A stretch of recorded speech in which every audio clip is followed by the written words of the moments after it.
Redmans, welcome to my online presentation amidst these hectic circumstances.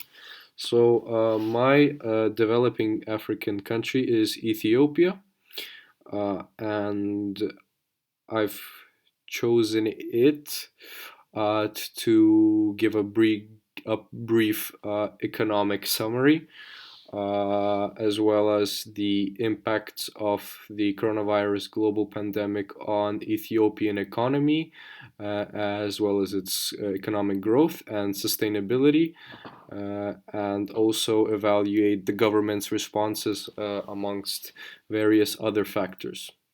So Ethiopia is a lower income country. It's one of the LDCs, least developed nations, and its main goal is to alleviate its poverty and to become a lower middle income country.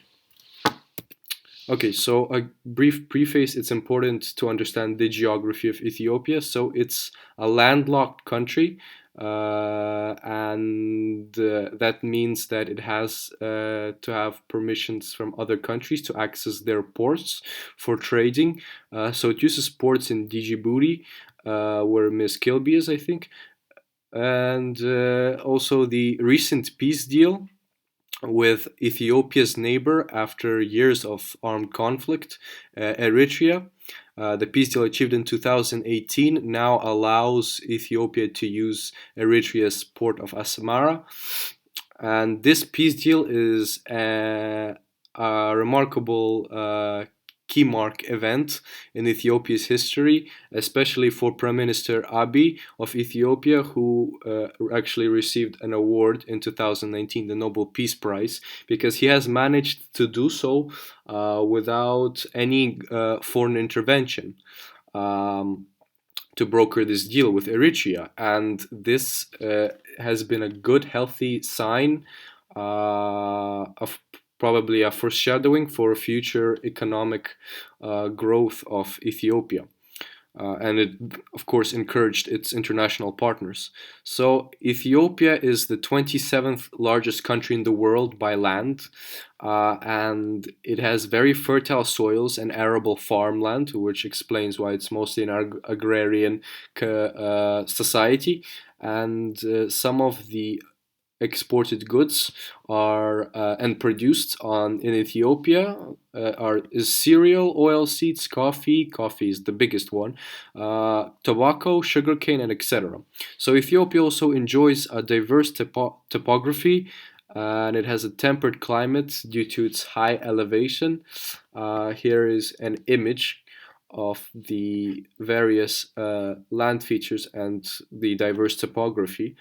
Um, and it's important to know that Ethiopia, despite being blessed with natural fertility, is prone to climate disasters, and which makes it even more vulnerable for the impacts of climate change, which is why it should consider supporting and investing more into sustainable, eco-friendly solutions, and it has done so already in the past by encouraging and subsidizing renewable energy.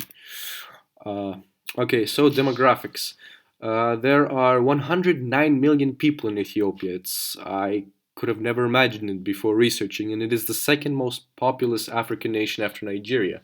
So its population density is 112 people per kilometer squared, which is uh, c- quite a difficult sight to imagine how social distancing can be imposed effectively with so many people squamed together.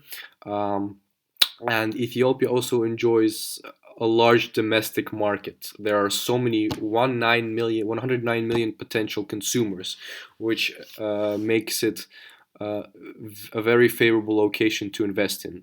So almost 21% of the population is urban, which means there is 80% of a rural population, which is a huge factor in evaluating its uh, vulnerability to the pandemic that I will discuss closer to the end, and the average life expectancy, which gives us um, a closer look into the Ethiopian standards of living, is 67.8 years old, and it has followed a rapid population growth trend. So as you can see here, it has grown, and supposedly in 2019 it should be already 112 million people, and it's forecasted to grow even more. But I've actually read a book that says that Africa, as more people are being alleviated from poverty and more African nations are receiving better, well, are facing improvements in access to sanitation, healthcare, and education, less people are having children. Because children in Africa are, unfortunately, for a lot of times, the reason why poor African families have children is to help with labor and aid them. So, as I will mention later, Ethiopia has done a great deal in alleviating poverty, so it's possible to assume that this rapid population growth will not diminish, but definitely slow down in the future. So, macroeconomics of Ethiopia. So, the GDP, which consists of